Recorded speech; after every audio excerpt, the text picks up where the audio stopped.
وہ تو آپ نے سنا ہوگا اقبال کا شعر، میرے عرب کو آئی ٹھنڈی ہوا جہاں سے، میرا وطن وہی ہے میرا وطن۔ نوٹ کیجئے کوئی بات ہے، 1000 برس تک سارے مجدد عالم عرب میں پیدا ہوئے، جیسے ہی دوسرا 1000 سال شروع ہوا، الف ثانی کا مجدد اعظم شیخ احمد سرہندی کہاں تھا؟ صنم خانہ 4ویں صدی ہجری میں مولانا الیاس جیسا مبلغ رحمہم اللہ، یہ کہاں سے شروع ہوئی تحریک؟ دہلی کی ایک چھوٹی سی مسجد سے، وہ مسجد بنگلے والی اب تو بڑی عالی۔ السلام علیکم ورحمۃ اللہ وبرکاتہ۔ دوستو، یہ بیان ڈاکٹر اسرار احمد صاحب رحمۃ اللہ علیہ کا بہت قیمتی بیان ہے، اس بیان کو آخر تک سنتے ہیں۔ میں کہہ رہا تھا ورنہ میرے پاس تو یعنی یہ کہ درد دل کہنے کے لیے وقت نہیں ہے، مجھے اپنی بات کو محدود کرنا پڑ رہا ہے، لیکن میں اب آ رہا ہوں اصل موضوع کی طرف کہ ایک امکان تو یہ ہے کہ اس بلاک میں اسلام کا احیاء ہو، اور اس کے لیے کچھ نویدیں بھی موجود ہیں احادیث نبویہ میں۔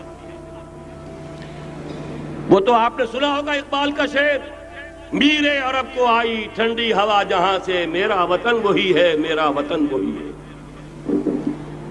حدیث میں آتا ہے یخرج ناس من المشرق یؤتون للمہدی یعنی سلطانہ، مشرق سے فوجیں نکلیں گی کہ جو کہ مہدی کی حکومت قائم کریں گی۔ یہ مہدی اہل تشیع کے مہدی اور ہیں، ہمارے مہدی اور ہیں۔ اہل تشیع کے عقیدے کے مطابق ان کے 12ویں امام جو روپوش ہو گئے تھے وہ امام مہدی ہیں، وہ ظاہر ہو جائیں گے، ابھی امام غائب ہیں پھر وہ ظاہر ہو جائیں گے۔ ہمارے نزدیک یہ مہدی پیدا ہوں گے یا ہو چکے ہوں، اور یہ ہوں گے حضرت فاطمہ کی نسل ہی سے رضی اللہ تعالی عنہا، لیکن عالم عرب کے اندر پھر ایک طاقت بن کر ابھریں گے، باطل کی قوتوں کے خلاف جہاد کریں گے، لیکن ان کو مدد آئے گی دو طرف سے، ایک زمینی مدد آئے گی مشرق سے، ایک آسمانی مدد آئے گی، عیسیٰ ابن مریم کا نزول، حضرت مسیح علیہ السلام جو زندہ آسمان پر اٹھائے گئے تھے نازل ہوں گے۔ اور اسی طریقے سے ایک اور حدیث ہے، یخرج من خراسان رایات سود، اور یہ مسلم شریف کی روایت ہے، نوٹ کیجئے گا، نہیں ترمذی شریف کی روایت ہے، یخرج من خراسان رایات سود لا یردها شیء حتی تنصب بایلیا۔ اور خراسان حضور کے زمانے میں آج کے افغانستان کا نام ہے۔ یہ افغانستان میں جو جہاد ہوا ہے، غلطیاں ہوئی ہیں اور غلطیوں کا خمیازہ بھگت رہے ہیں۔ یہ تو اللہ تعالیٰ کی سنت ہے جس میں اللہ نے صحابہ کو بھی ایگزمپٹ نہیں کیا، غلطی کی سزا دی ہے۔ 35 صحابہ کی غلطی غزوہ احد میں ہوئی، جہاں سے حکم تھا کہ مت ہٹنا، 50 میں سے 35 ہٹ گئے، نتیجہ کیا نکلا؟ فتح شکست میں بدل گئی، 70 صحابہ شہید ہو گئے۔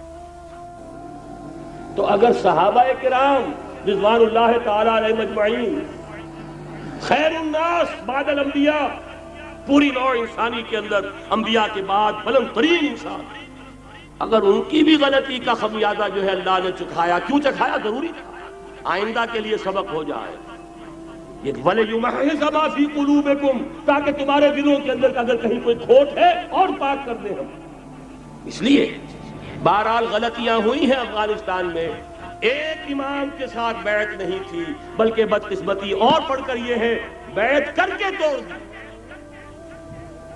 عبد الرسول سیاد صاحب کے ہاتھ پر ہمارے پاکستان کے 7 گروپ جو تھے، انہوں نے عین حرم میں بیٹھ کر بیعت کی اور پاکستان آ کر بیعت توڑ دی،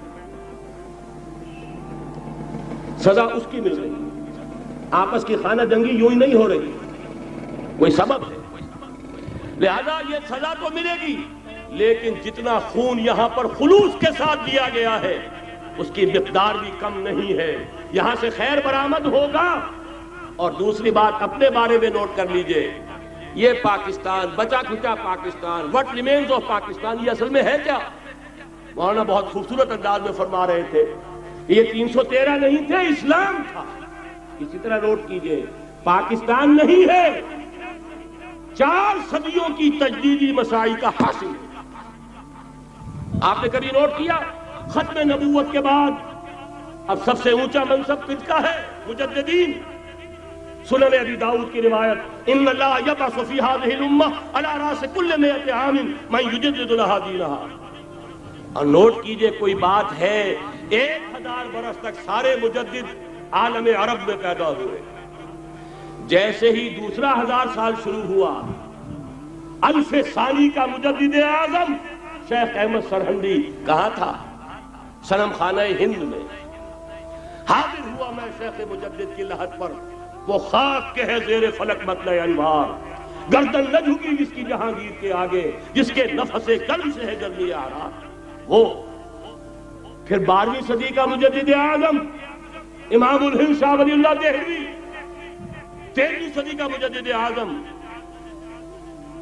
سید احمد بریلوی، اس کے خون کا امین اور اس کے ساتھ کے شہداء کے خون کا امین، ان کے جسموں کا امین، آپ کا خطہ ہزارہ، آپ کا خطہ سوات، اس میں ان کی جانیں ہیں جو دی گئی ہیں۔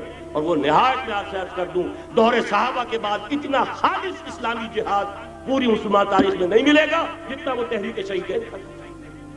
14ویں صدی ہجری میں شیخ الہند جیسا مجاہد اعظم کہ انگریز نے گرفتار کر کے قید بھی کیا ہے، تو کہاں؟ ہندوستان میں نہیں، کہاں؟ جزیرہ سائرس، کیا نام تھا؟ مالٹا، جزیرہ مالٹا بحر روم میں۔ اقبال کے نفس سے ہے لالے کی آگ تیز، ایسے غزل سرا کو چمن سے نکال دو۔ کہیں ہندوستان کی کسی جیل میں ہوا تو شاید اس کے نفس کی گرمی ہی سے کوئی حرارت پیدا ہو جائے۔ اور اسی صدی میں 14ویں صدی ہجری میں اقبال جیسا مفکر، اسی 14ویں صدی ہجری میں مودودی جیسا مصنف، اسی 14ویں صدی ہجری میں مولانا الیاس جیسا مبلغ رحمہم اللہ، عظیم شخصیتیں۔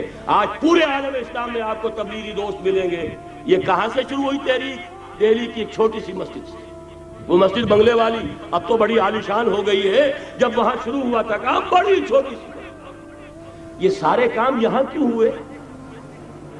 پورا عالم اسلام آزاد ہوا، کہیں نعرہ اسلام کا نہیں لگا، کہیں عرب قومیت پر، کہیں کسی اور عصبیت پر تحریکیں چلی ہیں، صرف تحریک پاکستان تھی کہ پاکستان کا مطلب کیا؟ لا الہ الا اللہ۔ کوئی سبب ہے کہ یہاں قرارداد مقاصد پاس ہوئی، حاکمیت اللہ کی ہے، کہ اکبر نام لیتا ہے خدا کا اس زمانے میں۔ یہ سارا ماضی سامنے رکھیے اور حضور کی دی ہوئی پیشین گوئیوں کا مستقبل سامنے رکھیے، ان دونوں سے ثابت ہوتا ہے اس خطہ ارضی سے کچھ ہونا ہے۔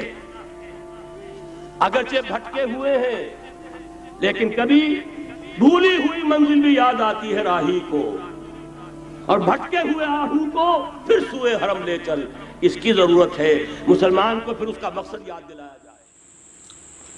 میرے بھائیو، دوستوں اور بزرگوں، ڈاکٹر صاحب رحمۃ اللہ علیہ نے اس بیان میں ایک تو امام مہدی کے بارے میں فرمایا، اور دوسری بات حضرت نے مجددین کے بارے میں فرمائے، اور پھر ڈاکٹر صاحب نے مولانا الیاس صاحب رحمۃ اللہ علیہ کے بارے میں فرمایا کہ ایک چھوٹی سی مسجد بنگلہ والی مسجد سے مولانا الیاس صاحب رحمۃ اللہ علیہ نے ایک عمومی محنت کو شروع کیا، اور آج الحمدللہ دنیا کے ہر کونے میں آپ کو تبلیغ والے مل جائیں گے۔ دوستو، امید ہے کہ آج کی اس ویڈیو سے آپ کو کچھ نہ جاننے کو ملا ہوگا۔